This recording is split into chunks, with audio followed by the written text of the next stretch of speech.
Verses 16 to 18. This answer was given not by the 2 tribes and a half only, though they are spoken of immediately before, but by the officers of all the people, v10, as their representatives, concurring with the divine appointment, by which Joshua was set over them, and they did it heartily, and with a great deal of cheerfulness and resolution. They promise him obedience, v16, not only as subjects to their prince, but as soldiers to their general, of whose particular orders they are to be observant. He that hath soldiers under him saith to this man, Go, and he goeth, and to another, Come, and he cometh. Mt 8:9. Thus the people of Joshua, all that thou commandest us we will readily do, without murmuring, or disputing, and whithersoever thou sendest us, though upon the most difficult and perilous expedition, we will go. We must thus swear allegiance to our Lord Jesus, as the captain of our salvation, and bind ourselves to do what he commands us by his word, and to go where he sends us by his providence.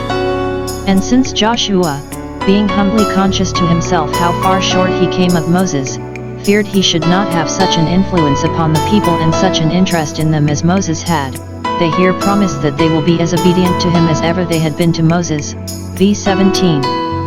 To speak truth, they had no reason to boast of their obedience to Moses, he had found them a stiff-necked people, do. 9:24. But they meant that they would be as observant of Joshua as they should have been, and as some of them were, and the generality of them at least sometimes, of Moses. Note, we must not so magnify those that are gone, how eminent soever they were, either in the magistracy or in the ministry, as to be wanting in the honor and duty we owe to those that survive and succeed them, though in gifts they may come short of them. Obedience for conscience sake will continue, though providence change the hands by which it rules and acts. They pray for the presence of God with him, v17. Only the Lord thy God be with thee, to bless and prosper thee, and give thee success, as he was with Moses. Prayers and supplications are to be made for all in authority, 1 Tim 2:1-2.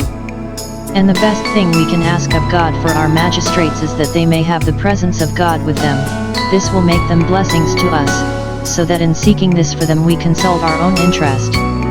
A reason is here intimated why they would obey him as they had obeyed Moses, because they believed, and in faith prayed, that God's presence would be with him as it was with Moses. Those that we have reason to think have favor from God should have honor and respect from us. Some understand it as a limitation of their obedience. We will obey only as far as we perceive the Lord is with thee, but no further.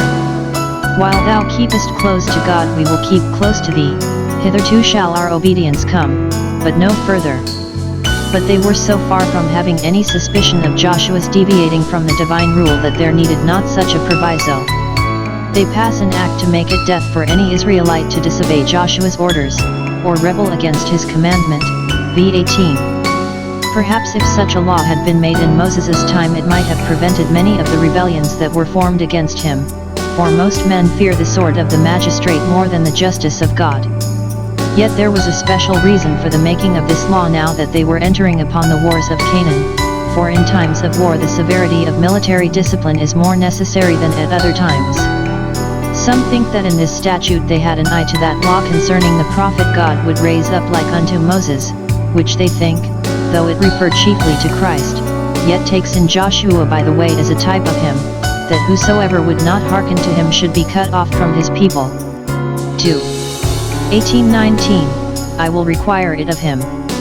They animate him to go on with cheerfulness in the work to which God had called him, and, in desiring that he would be strong and of a good courage, they did in effect promise him that they would do all they could, by an exact, bold, and cheerful observance of all his orders, to encourage him. It very much hardens those that lead in a good work to see those that follow with a good will. Joshua, though of approved valor, did not take it as an affront, but as a great kindness, for the people to bid him be strong and of a good courage.